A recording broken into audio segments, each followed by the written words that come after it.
Hello students, आज हम electric dipole शुरू करने जा रहे हैं। ये सिस्टम ऑफ चार्जेस में टू चार्ज सिस्टम है या टू पॉइंट चार्ज सिस्टम है जिसको हमें स्टडी करना पड़ता है। तो हम हेडिंग डाल देते हैं इलेक्ट्रिक डायपोल। इलेक्ट्रिक डायपोल क्या होता है? डायपोल जैसे नाम से ही डाई का मतलब दो, पोल।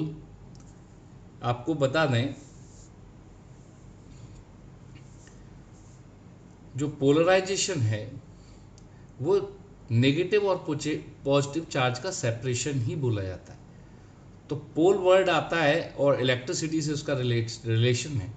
तो अपोजिट नेचर के जो चार्जेस हैं उनके बीच में जो सेपरेशन है वो डायपोल को क्या करता है, क्रिएट करता है। तो इलेक्ट्रिक डायपोल क्या हो गया? If equal and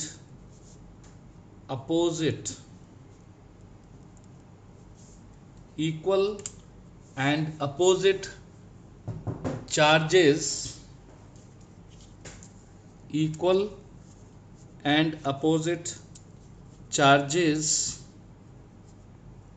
are placed some distance apart from each other, then arrangement so formed is called dipole। इस तरह से जो अरेंजमेंट मिल रहा है, यानी दो इक्वल और opposite charge, minus Q charge और प्लस क्यू चार्ज, कुछ डिस्टेंस पर रखे हैं। इस डिस्टेंस को कुछ बुक्स एल लेंगी, कोई ए लेगा, कोई 2a लेगा, लेकिन कन्वीनियंस हमें तभी है जब हम इस डिस्टेंस को 2a एज्यूम कर लें।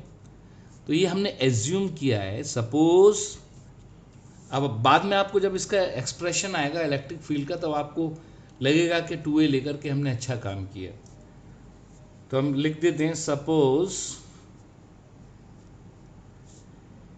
Minus q and plus q point charges are placed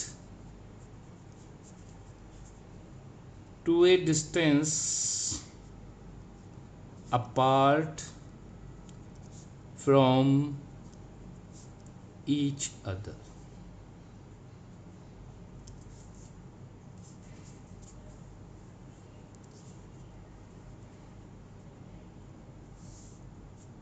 ये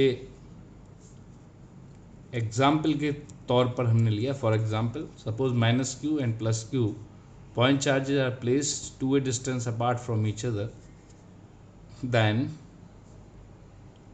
it is called as electric dipole। और हम यहाँ पर इसी को स्टडी कर रहे हैं, यही बार बार आना है, पॉइंट चार्जेस का ही सिस्टम आना है। अब आप लोगों के दिमाग में एक बात हमेशा रहेगी, आप कहोगे सर माइनस क्यू चार्ज और प्लस क्यू चार्ज, इनमें तो अट्रैक्टिव फोर्स है, जैसे ही मैं इसको छोड़ूंगा तो बच्चों क्या होगा, ये माइनस क्यू और प्लस क्यू चार्ज क्या होंगे, एक दूसरे को पास आकर के अट्रैक्शन की वजह से न्यूट्रलाइज करने की कोशिश करेंगे। लेकिन जब डायपोल फॉर्मेशन होता है, क्योंकि चार्ज हमेशा मैटर पर है, प्रैक्टिकली जो डायपोल हमें मिलते हैं वो मॉलिक्यूल्स के अंदर होते हैं। वहाँ पोलराइजेशन होता है, माइनस क्यू और प्लस क्यू चार्ज अलग अलग होते हैं लेकिन वो एक दूसरे को न्यूट्रलाइज नहीं कर सकते। वहाँ पर दूसरे और फैक्टर्स भी होते हैं जिसकी वजह से वो न्यूट्रलाइज नहीं कर सकते।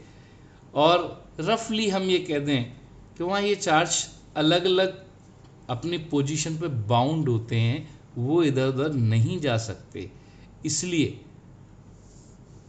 तो हम यहाँ लिख देते हैं charges of dipole are bound so that they cannot move relative to each other.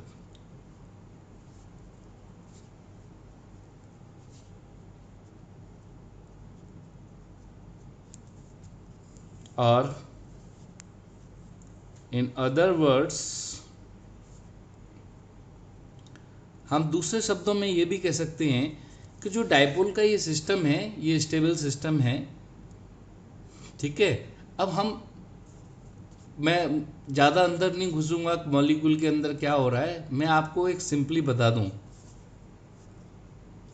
अगर ये माइनस क्यू चार्ज और प्लस क्यू चार्ज को एक नॉन कंडक्टिंग बहुत लाइट रॉड से जोड़ दिया जाए, उसके एंड पे इसको स्टिक कर दिया जाए, तो ये चार्ज मूव नहीं करेंगे, मतलब स्टिक करना ही पड़ेगा।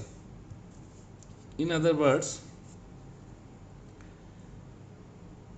Minus q and plus q charge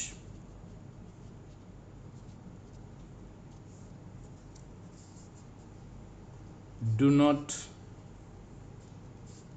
move due to their mutual attraction because we made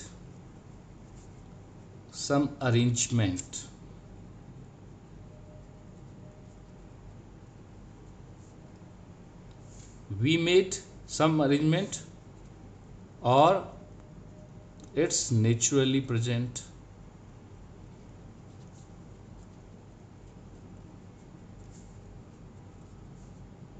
to do so। या तो हम खुद बनाएंगे ऐसा अरेंजमेंट या फिर नेचुरली वहाँ बना होगा। जैसे मॉलिक्यूल्स के अंदर जो डायपोल हैं वही डायपोल पढ़ने, ठीक है। अगर मैं एक आर्टिफिशियल डायपोल बनाऊँ, एक नेगेटिव चार्ज और पॉजिटिव चार्ज को मैं रखूँगा, तो मैं क्या करूँगा कि माइनस क्यू और प्लस क्यू चार्ज को हवा में नहीं छोड़ दूंगा, नहीं तो वो अट्रैक्ट हो जाएंगे।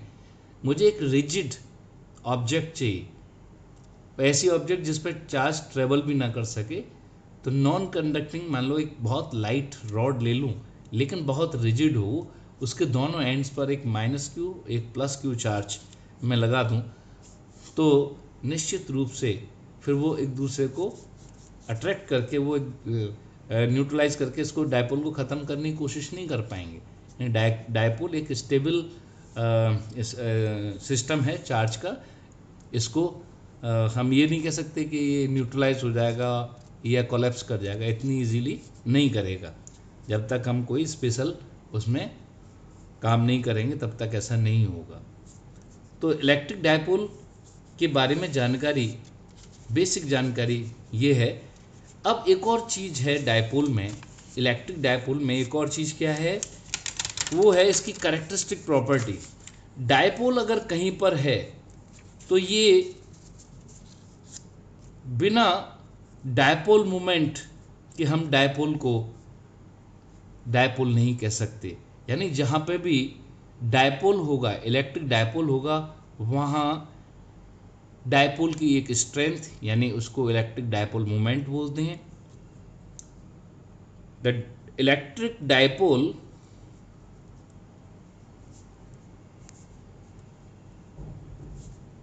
is characterized by its dipole strength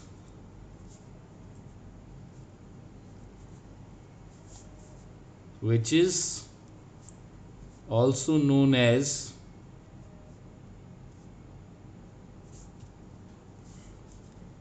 electric dipole moment.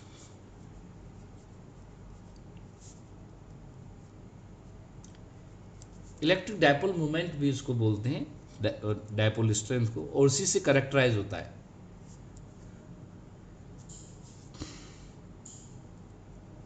which is represented by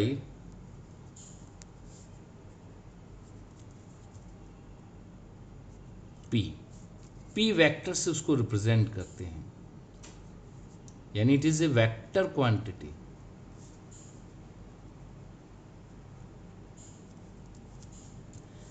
तो अब जरा हम डायपोल मोमेंट को,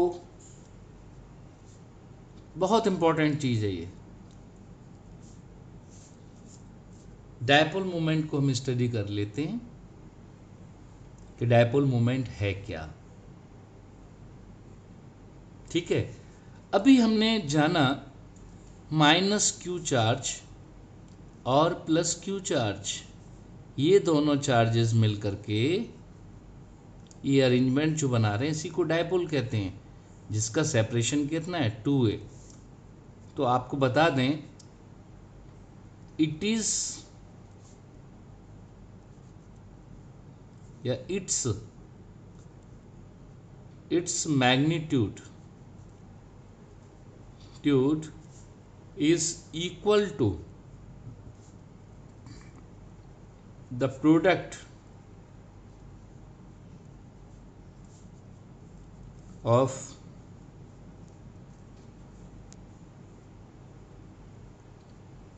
magnitude of charge of any charge and their separation. किसी भी एक चार्ज का मैग्नीट्यूड ले लूं और उनके बीच का सेपरेशन ले लूं तो इनका जो प्रोडक्ट है वो इसके मैग्नीट्यूड को डिफाइन करता है, Q into 2a। It is magnitude, vector नहीं लगाया मैंने, ये मैग्नीट्यूड है। लेकिन अभी हमने कहा कि डायपोल मोमेंट तो एक वेक्टर क्वांटिटी है और यहां हमने इसका मैग्नीट्यूड निकाल लिया।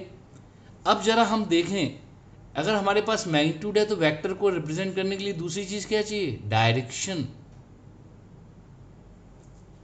तो हम इसकी डायरेक्शन और बता दें, direction of dipole moment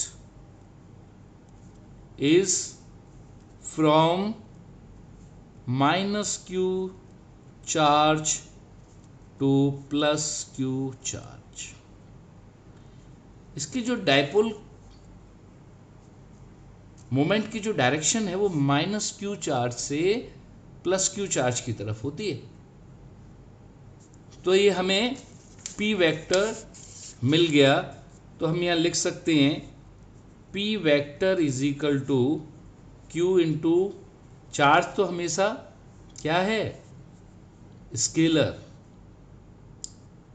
separation vector या इसके लेंथ वेक्टर भी बोल सकते हैं। तो P is equal to Q into 2a vector, जिधर 2a की जो डायरेक्शन है minus q to plus q, जो डायरेक्शन है 2a की जो डायरेक्शन है वो माइनस क्यू से प्लस क्यू की तरफ ली गई है। तो आपको बता दें कि अभी हम स्टडी कर रहे हैं तो माइनस क्यू प्लस क्यू लिख रहे हैं। In general dipoles are represented as, dipoles को एक एरो से P बनाकर इसके ऊपर ऐसे रिप्रेजेंट किए जाते हैं डायपोल्स। अभी हम माइनस क्यू और प्लस क्यू चार्ज दे रहे हैं आपको, क्योंकि हमें अभी यहाँ पर फॉर्मूले डिराइव करने हैं। लेकिन डायपोल्स, ये एज्यूम कर लिया जाए कि डायपोल्स के फॉर्मूले हमें पता है, तब हम डायपोल्स के जो ऑपरेशंस हैं और जो उनसे होने वाले जो इफ़ेक्ट हैं और जो उनके ऊपर जितने कॉन्सेप्ट्स हैं, उनको लिए डायपोल को हमेशा इस तरह से, आगे जब हायर स्टडीज़ में जाओगे डायपोल की जगह एक एरो बना होगा बस आपके पास, क्योंकि उसकी करेक्टरिस्टिक प्रॉपर्टी चार्ज या ए नहीं है, दोनों का कॉम्बिनेशन है, पी वेक्टर है।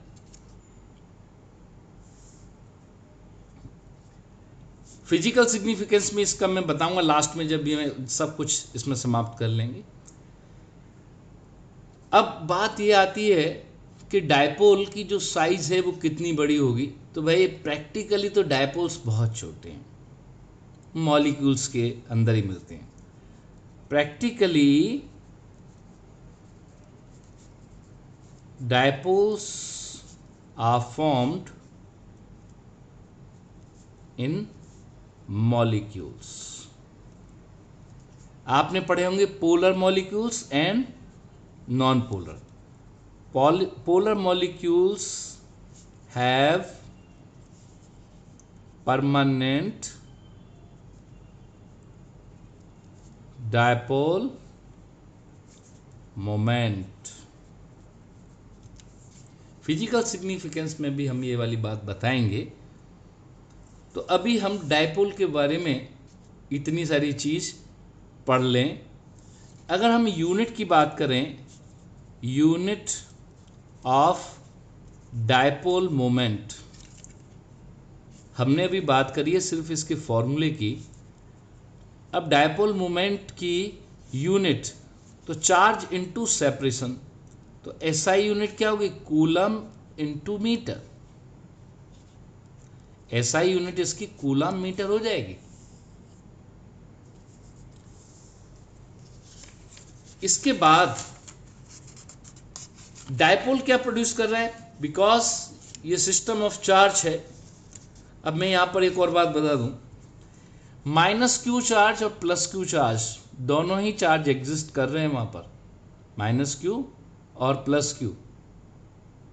तो नेट चार्ज क्या होगा, नेट चार्ज ऑन डायपोल 0 होगा। बट सबसे महत्वपूर्ण बात, सबसे इंपॉर्टेंट बात, but there is no point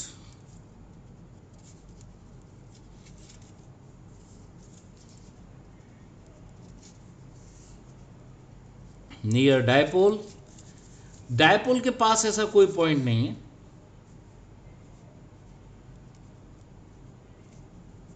where electrostatic field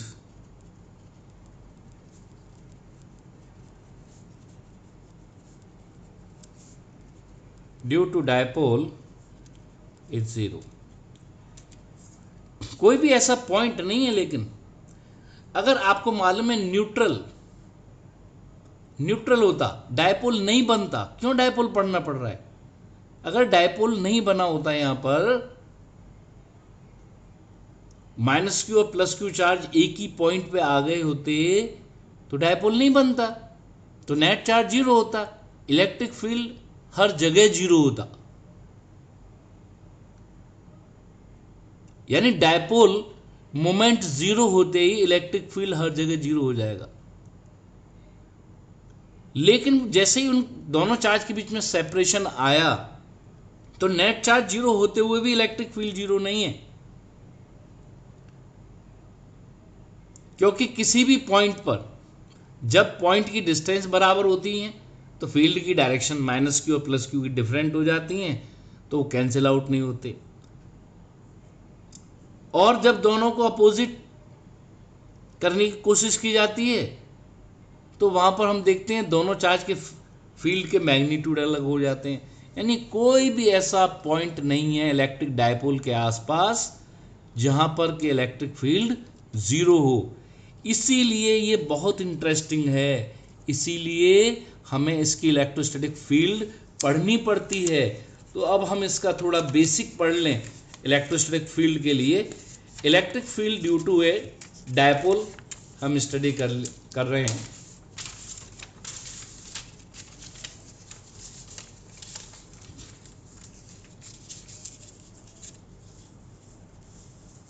तो electric field due to a dipole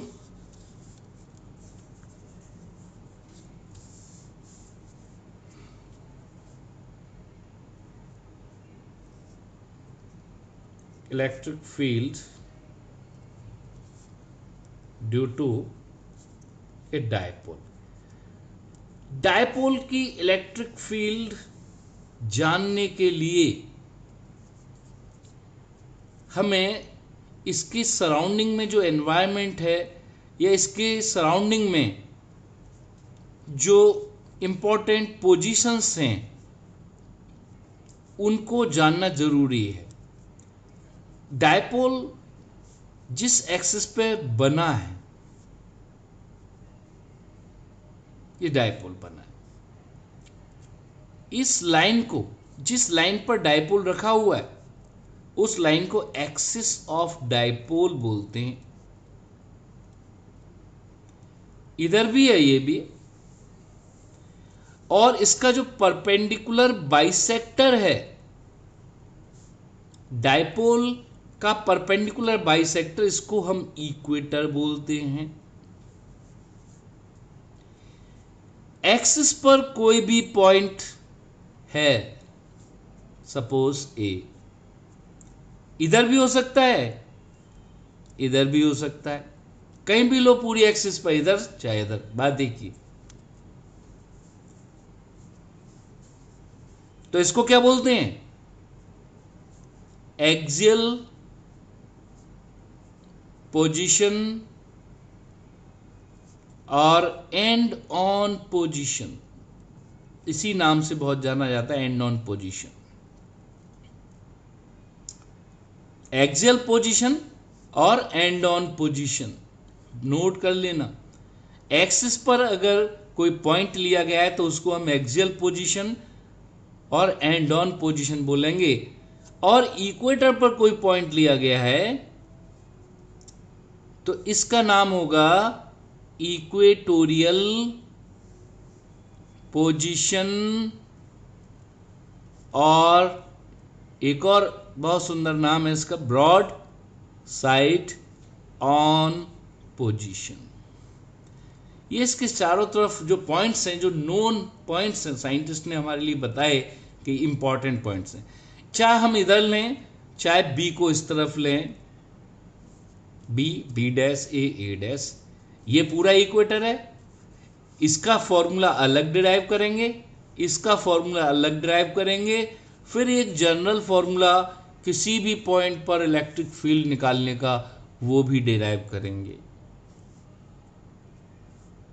तो सबसे पहले हम एंड ऑन पोजीशन ले लेते हैं। तो पहला नंबर हम शुरू करते हैं, electric field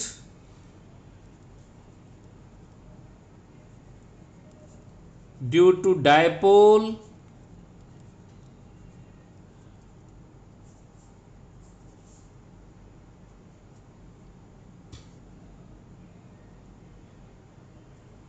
on dipole at a point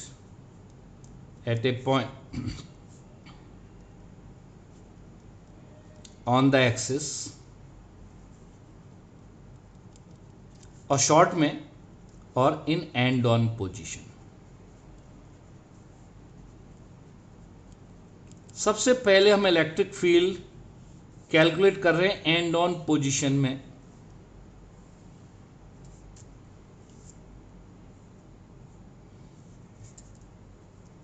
eight end on position, end on position में मैं, यानी ए पर, इसके लिए मैं कुछ एज्यूम कर लेता हूं। दूसरा डायग्राम इसमें तो मैंने लिख दिया है, तो ये थोड़ा सा ज़्यादा भर गया है, तो अब मैं दूसरे पेज पर सिर्फ एंड ऑन पोजीशन वाली चीज़ को रिप्रेजेंट करूंगा। आप देखिए, ये माइनस क्यू चार्ज, ये प्लस क्यू। अब यहाँ आपको क्लियर साफ सुथरा दिखेगा क्योंकि मैंने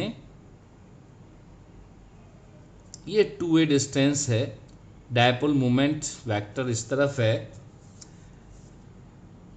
यहां पर मैंने एक पॉइंट लिया था ए पर, माना डायपोल के सेंटर से इस पॉइंट की जो डिस्टेंस है वो है are,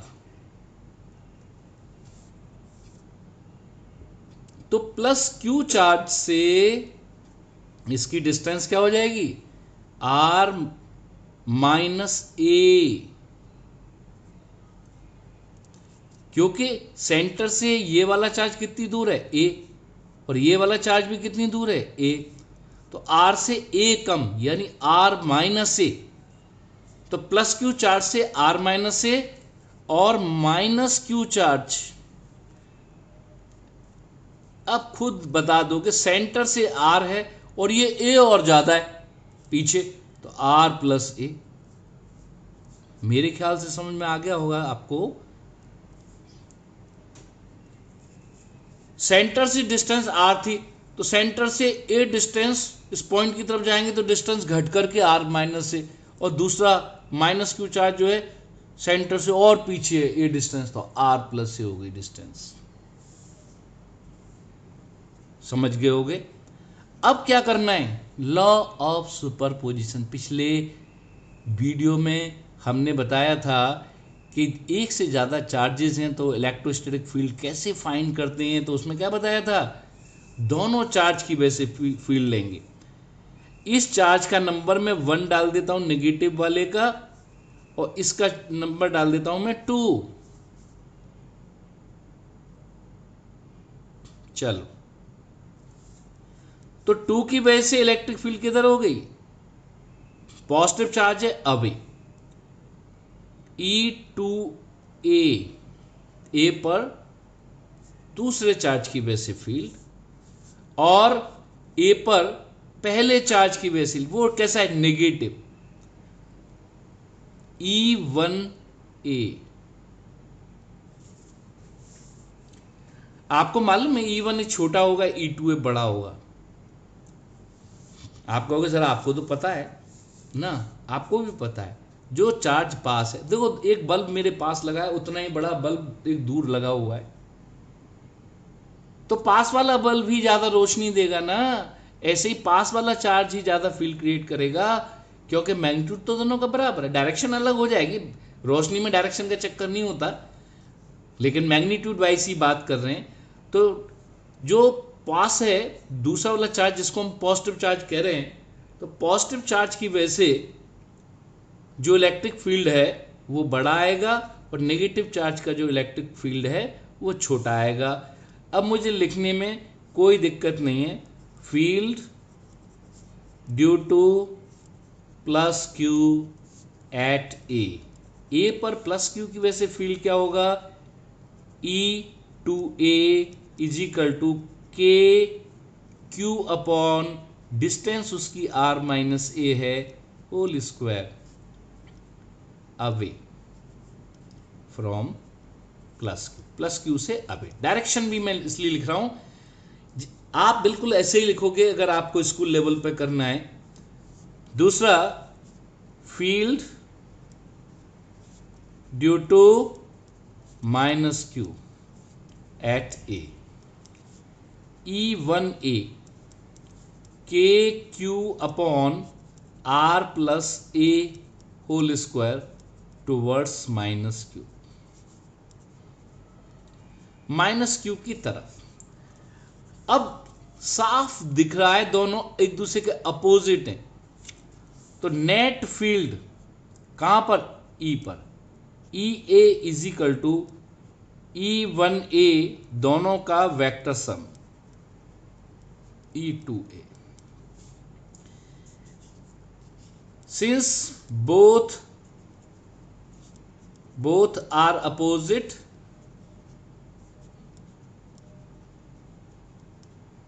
both fields are opposite, दोनों फील्ड अपोजिट है, therefore magnitude of EA, opposite होते हैं तो मैग्नीट्यूड किससे निकलता है, सब्ट्रैक्शन से।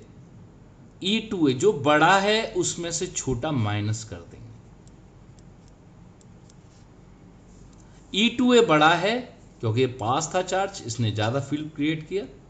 फॉर्मूला भी बता रहा है इसका डिनोमिनेटर छोटा है और इसका डिनोमिनेटर बड़ा है, तो E2A बड़ा होगा, E1A छोटा होगा।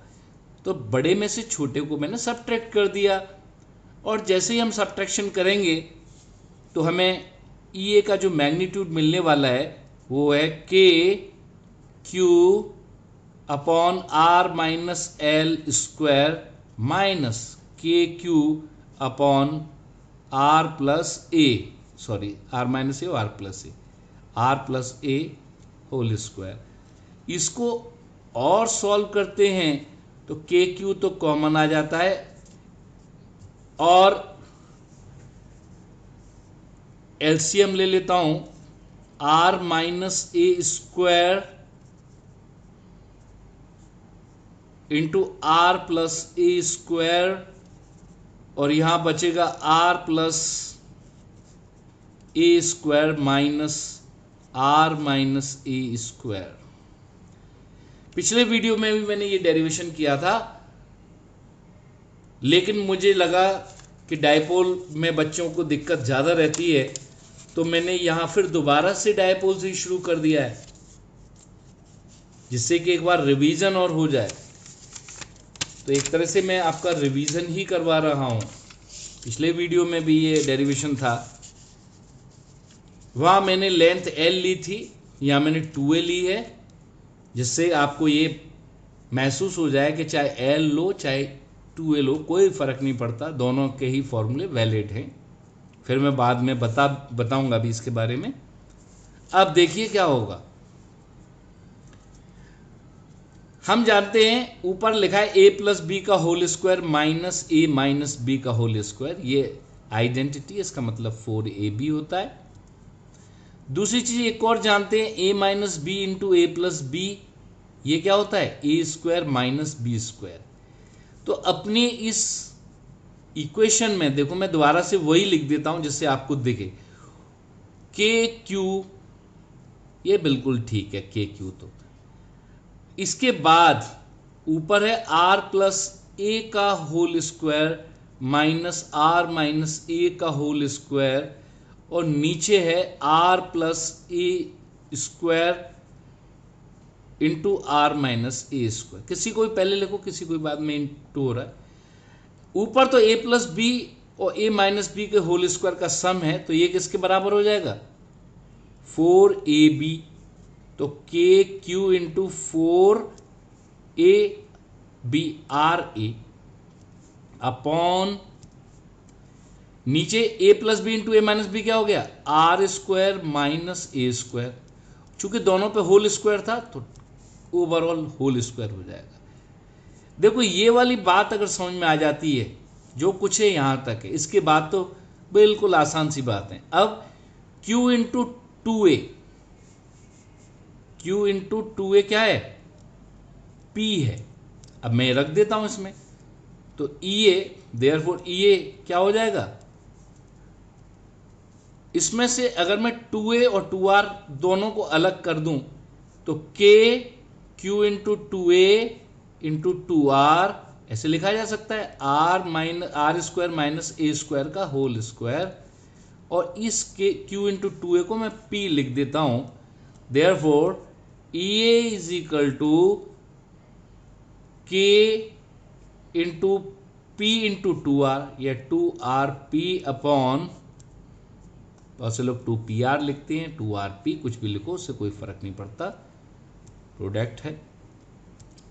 ये मैग्नीट्यूड आ गया, एंड ऑन पोजीशन में मैग्नीट्यूड, लेकिन इलेक्ट्रोस्टैटिक फील्ड एक वेक्टर क्वांटिटी है, और वेक्टर क्वांटिटी में फील्ड के साथ साथ डायरेक्शन भी होता है, तो हमें डायरेक्शन के बारे में भी यहां पर बताना पड़ेगा। अब जरा दोबारा से देख लेते हैं उस डायग्राम को, और देखो ये डायग्राम है, यहां पर E2A और E1A ये दोनों बने हुए हैं। मैं इस डायग्राम को समझने के लिए यहां पर बना लेता हूं। मेरे सामने वो पॉइंट A जहां पर E2A इस तरफ है E1A कंपेरेटिवली इससे छोटा है, और आपको मालूम है ये बड़ा है ये छोटा है, तो इनका जो डिफरेंस आएगा वो इसी तरफ आएगा। जिधर का वेक्टर बड़ा है उसी तरफ रिजल्टेंट वेक्टर आता है। तो EA की डायरेक्शन ये होगी, और इधर अपने चार्ज थे -q और +q जिससे डायपोल बना था। अब ये डायरेक्शन देखा जाए तो डायपोल मूवमेंट और EA, देखो इसमें भी देख लो, जो डायरेक्शन डायपोल मूवमेंट की थी वही EA की डायरेक्शन आ रही है। जो डायपोल मूवमेंट की डायरेक्शन थी वही EA की डायरेक्शन आ रही है।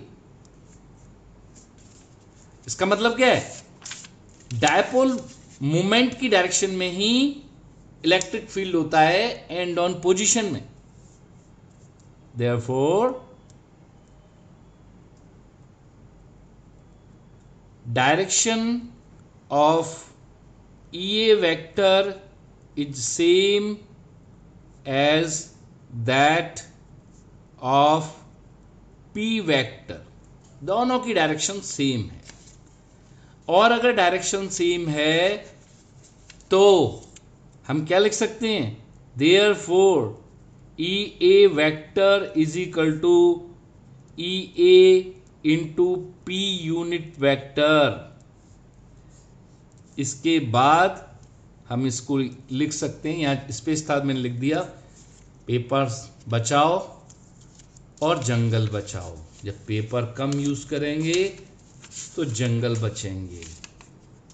तो अब मैं आपके सामने इसका वेक्टर फॉर्म लिख देता हूं। मैग्नीट्यूड आपके सामने निकाला, अब मैं वेक्टर फॉर्म लिख देता हूं।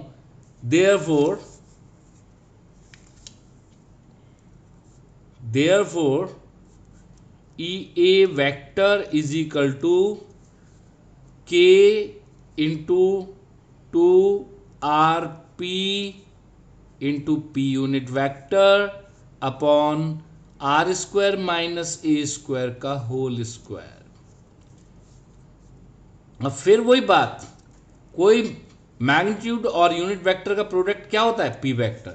Therefore EA vector is equal to K 2K R P vector upon R square minus A square का होल स्क्वायर। ये बेटा ये ही है फॉर्मूला। एंड ऑन पोजीशन में इलेक्ट्रोस्टैटिक फील्ड के लिए फॉर्मूला यही आएगा। एक बात ध्यान रखना, जब एक्सिस की बात करेगा तो डायपोल के बाहर पॉइंट, तो जब भी हम पॉइंट जो एज्यूम करेंगे एंड ऑन पोजीशन में, वो डायपोल के अंदर नहीं एज्यूम कर लेना, दोनों चार्ज से बाहर, उस सिस्टम के बाहर हम जो भी फील्ड पढ़ रहे हैं डायपोल की वजह से, वो डायपोल के सिस्टम से बाहर। तो बहुत से बच्चे पूछते हैं साहब -q और +q के बीच में अगर कोई किसी पॉइंट पे अगर चार्ज हो तो उसको एंड ऑन पोजीशन या वो इसी फॉर्मूले से करेंगे, तो उसका जवाब है स्ट्रिक्टली नो। उसके लिए अलग से करना पड़ेगा, अंदर फील्ड क्या है वो ये फॉर्मूले से नहीं हुआ। लेकिन बाहर, सिस्टम के बाहर एंड ऑन पोजीशन यानी उस एक्सिस पर कोई भी पॉइंट है, तो सबके लिए एक ही फॉर्मूला एप्लीकेबल है ये। अब एक और बात जो सबसे महत्वपूर्ण बात है इसमें, इफ, ये बात आपने लिख ली, if R is very very greater than A, अगर जो पॉइंट है एक्सिस पर वो डायपोल से इतना दूर है कि वहां से डायपोल छोटा दिख रहा है, यानी डायपोल की जो साइज है वो R के कंपैरिजन में बहुत छोटी है, तो क्या होगा, तो हम इस A को जो डिनोमिनेटर में था उसको क्या करेंगे, neglect. If R is very very greater than A, then जो R square minus A square था, इसको अप्रोक्सीमेटली R स्क्वायर ही एज्यूम कर लेते हैं, क्योंकि ये हमने क्या कर दिया, ड्रॉप कर दिया, बहुत छोटा है, छोड़ दिया। A छोटा है तो इसका स्क्वायर तो और भी छोटा हो जाएगा। देयरफॉर अब ये का फॉर्मूला क्या होगा, 2k r p vector r square का होल स्क्वायर, और इसको जब और सुधार के लिखते हैं, एक आर कैंसिल हो जाएगा, 2kp अपॉन आर क्यूब। अगर दिक्कत है आर स्क्वायर का होल स्क्वायर, एक और बात लिख सकते हो, 2k अपॉन r4, एक पावर को आप कैंसिल कर सकते हो, तो ये बचेगा। वेरी इंपॉर्टेंट, बोर्ड के बच्चों के लिए काफी इंपॉर्टेंट डेरिवेशन है। एंड ऑन पोजीशन पर इलेक्ट्रोस्टैटिक फील्ड डायपोल की ये हो गई। अब हम बात करते हैं, दूसरा पॉइंट है broad side on position.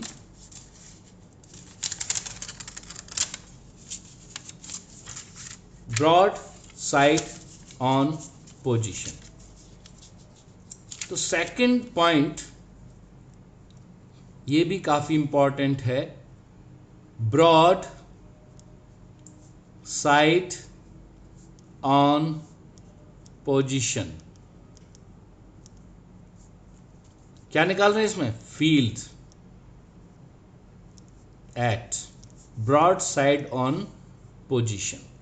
Broad side on position हमने बताया इक्वेटर पर है, माइनस क्यू और प्लस क्यू ये दोनों एक लाइन में थे, और इसका जो परपेंडिकुलर बाइसेक्टर है, परपेंडिकुलर बाइसेक्टर भी होना चाहिए, थोड़ा डायग्राम में गड़बड़ ही हो जाने दो, इसको मैं यूज कर लूंगा डिस्टेंस को शो करने के लिए। यहां से लेके यहां तक ये डिस्टेंस में r ले लेता हूं, यहां पे पॉइंट हमने ले लिया B पॉइंट।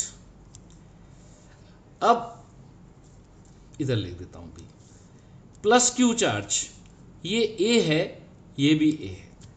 अब क्या है, ये इक्वेटर पे कोई भी पॉइंट होगा वो प्लस क्यू और माइनस क्यू से इक्वल डिस्टेंस पे ही होगा।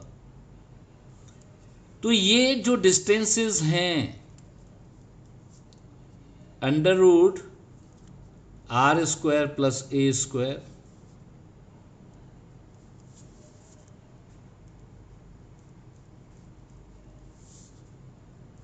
Under root are square plus A square, ये प्लस क्यू चार्ज, फिर मैंने डाल दिया, इसका नाम मान लो 1 है, इसका नाम 2 है, कुछ भी डाल सकते हो, इसको 1 ले सकते हो, इसको 2 ले सकते हो, कोई फर्क नहीं पड़ता। प्लस क्यू की वजह से जो फील्ड है, इसको मैंने बोल दिया E2B, अब B पॉइंट है इसलिए E2B, और इसकी वजह से जो फील्ड है इसको बोल दिया E1B। अब इनका रिजल्टेंट फील्ड हमें निकालना है, तो उसके कई तरीके हैं। एक तो लॉ ऑफ पैरेललोग्राम से निकाल सकते हो, दूसरा तरीका इसका रिजोल्यूशन से भी हम निकाल सकते हैं। तो पहले हम एक एक करके बातों को समझें तो ज़्यादा बेहतर है। इस पोर्शन को दोबारा से बनाना पड़ेगा जिससे आपको समझ में आए, इस डायग्राम में इतना जल्दी समझ में नहीं आएगा, अलग से जब मैं इसी चीज़ को ड्रॉ करूंगा तो आपको समझ में आएगा। पहले field at B due to plus q charge, plus q charge की वजह से क्या होगा, E2B, प्लस क्यू चार्ज का नाम मैंने 2 डाला है, फॉर्मूला KQ अपॉन यहां से यहां तक की डिस्टेंस का स्क्वायर कितनी है, R square plus A square, इसका होल स्क्वायर, तो KQ upon R square plus A square. Field, इसका डायरेक्शन भी लिख देता हूं, away from plus Q, field at B due to minus Q, E1B। अब मैं जल्दी से लिखूंगा क्योंकि ये भी उतनी दूर है, उतना ही मैग्नीट्यूड है, उतनी दूर है, बस साइन अपोजिट है तो उससे डायरेक्शन चेंज होगा बस। तो तुरंत लिख दूंगा K Q upon R square plus ए square, magnitude wise towards minus Q, magnitude wise दोनों बराबर है, E1b और E2b दोनों ही बराबर है।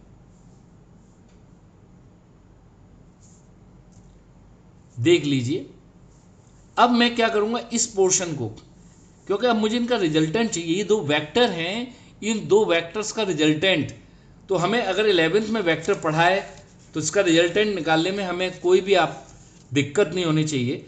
और लेकिन उससे पहले मैं इस पॉइंट को, बी पॉइंट को थोड़ा सा बड़ा बना के दिखाना चाह रहा हूं। कुछ एंगल्स भी मैं दिखाऊंगा। ये E2b और ये E1b मैग्नीट्यूड वाइज दोनों इक्वल थे। अब मैं इसमें एक बात और बताऊं, एक बात ये, अगर मैं इस एंगल को, चूंकि मुझे मालूम है ये दोनों एंगल इक्वल हैं, थीटा एज्यूम कर लूं तो ये भी थीटा हो जाएगा। और देखो, अगर ये थीटा है तो ये थीटा, और ये थीटा है तो ये भी थीटा, यानी ये दोनों थीटा थीटा हो जाएंगे।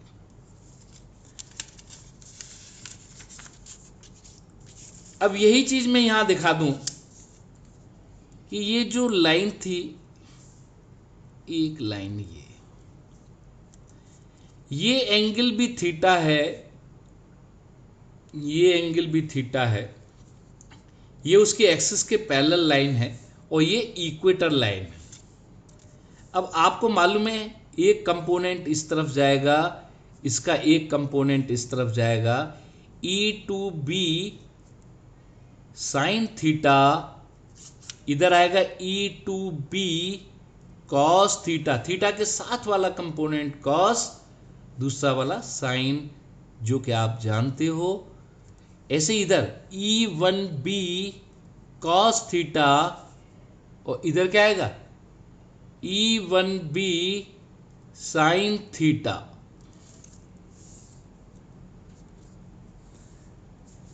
अब E1b का मैग्नीट्यूड E2b के मैग्नीट्यूड के बराबर है, जो कि हम पहले ही जानते हैं। मैग्नीट्यूड इक्वल है, डायरेक्शन अपोजिट है, तो ये क्या हो जाएंगे, since E2b sine theta is equal to E1b sin theta in magnitude, but opposite in directions, therefore cancels each other, cancel each other, एक दूसरे को कैंसिल कर देंगे। तो नेट फील्ड E B क्या होगा, मैग्नीट्यूड वाइज EB का magnitude होगा E2B cos theta plus E1B cos theta. E2B cos theta plus E1B cos theta. अब देख लीजिए,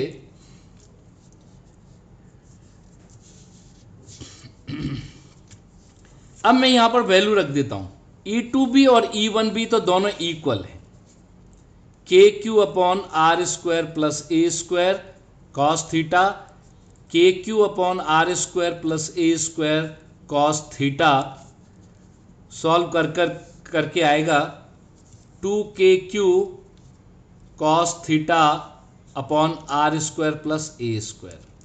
अब एक और चीज, फिर दोबारा उसी डायग्राम पर आइए, कॉस थीटा इस डायग्राम से क्या होगा, बेस अपॉन हाइपोटेन्यूज। तो कॉस थीटा की वैल्यू यहां पर बेस अपॉन हाइपोटेन्यूज यानी under root are square plus A square. Since cos theta वहां पर मैं लिख चुका हूं is equal to A upon under root are square plus A square, therefore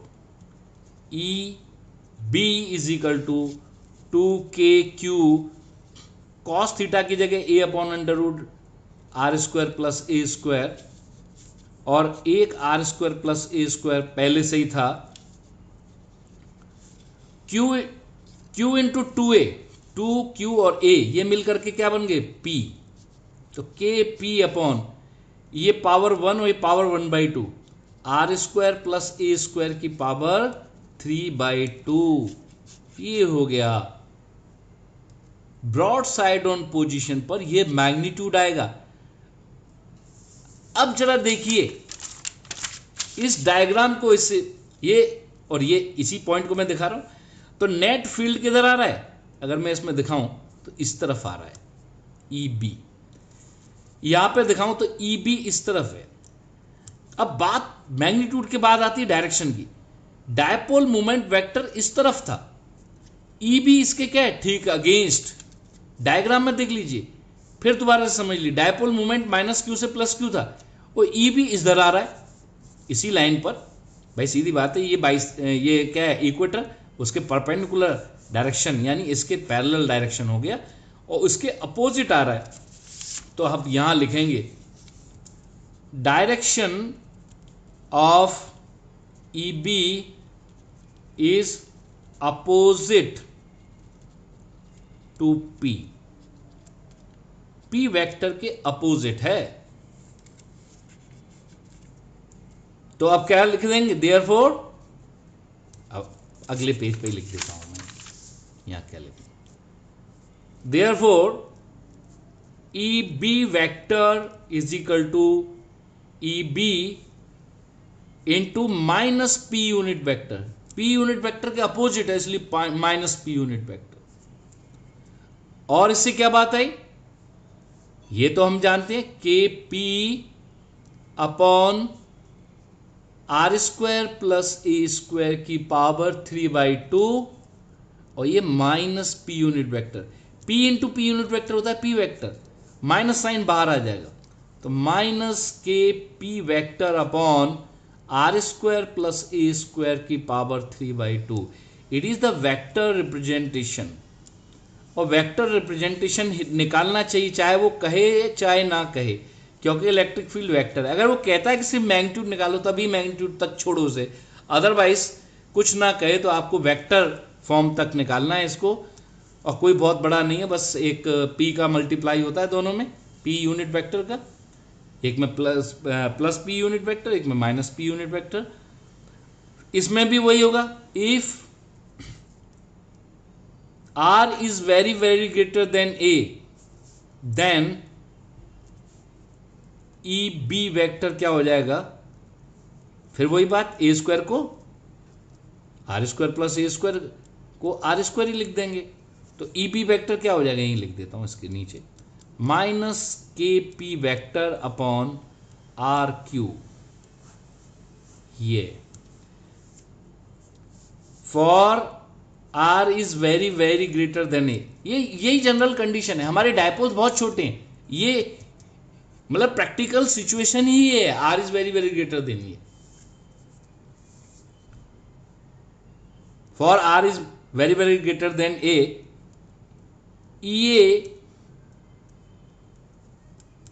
ये की वैल्यू कितनी थी, 2kp अपॉन आर क्यूब, और ई बी की वैल्यू कितनी है, minus K P upon R cube. Therefore E A is equal to -2EB। कभी कभार ये ही डिराइव करवा लिया जाता है।